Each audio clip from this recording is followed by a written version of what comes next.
Enfant, j'étais musicien et donc j'ai des parents qui étaient aussi dans le monde de la musique. Donc j'en ai fait depuis tout petit et à côté, étant passionné par la montagne et l'alpinisme, j'ai toujours voulu concilier ces deux passions. Un projet comme ça m'animait énormément parce que le fait de pouvoir venir en haute montagne avec mon violoncelle, grimper et faire de l'escalade de haut niveau, c'est vraiment concilier une passion que j'ai commencé il y a très longtemps avec un projet professionnel aussi abouti, quoi. On va partir de là-bas, petite arrête, et puis on va faire 2 rappels, ou un grand, on va voir, pour aller au pied de ce gendarme, le gendarme des Cosmiques. Ça fait un beau clin d'œil à Maurice Baquet et à ce qu'il a pu faire en haute montagne. Et grande inspiration en tout cas pour moi aujourd'hui, quoi. Du coup on est parti mercredi matin, donc pratiquement plus de 70 kg de matériel, ce qui est quand même hyper conséquent et on pouvait pas tout porter sur notre dos. Donc on était obligé de faire des allers-retours depuis le sommet de l'Aiguille du Midi sur l'arête des Cosmiques. Ça a été vraiment un défi pour nous d'acheminer tout le matériel jusqu'au pied de la voie et jusqu'au pied de ce monolithe pour du coup jouer de la musique dans ces conditions-là. Tiens, tiens. Wood.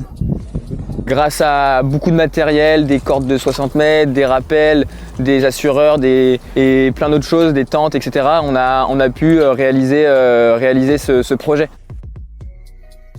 La voie Digital Crack, c'est quand même un des piliers aussi de l'escalade en altitude et c'est un des premiers 8A et c'est le plus haut 8A d'Europe, donc presque à 4000 mètres d'altitude. Essayer de le réaliser au premier essai, donc de l'enchaîner de haut en bas sans tomber et de pouvoir faire après du violoncelle en son sommet et de jouer les suites de Bach, notamment le premier prélude.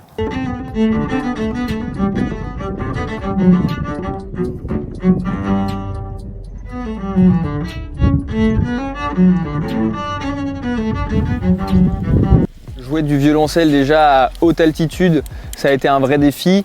En termes de vent, de froid, d'enregistrement, ça a été vraiment pas facile. Et puis en tant que grimpeur, c'est vrai qu'on a des soucis de peau qui sont vraiment, on va dire, handicapants si on veut jouer de l'instrument, parce qu'on sur le violoncelle par exemple, moi je joue en pressant des cordes et du coup ça peut rendre vraiment la réalisation d'une partition vraiment très compliquée.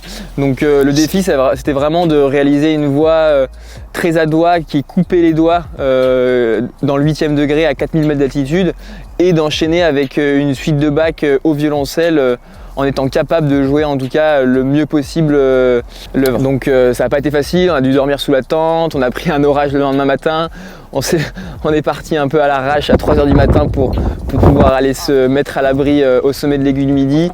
Et c'est que quelques jours après qu'on a pu aller rechercher tout notre matériel qu'on avait planqué dans une crevasse au pied du gendarme. Donc ça a été vraiment une aventure hyper marrante, hyper enrichissante et puis avec les bons copains c'est toujours quelque chose qu'on vient chercher en montagne et concilier ça avec de la musique et une performance sportive, c'était vraiment quelque chose de génial.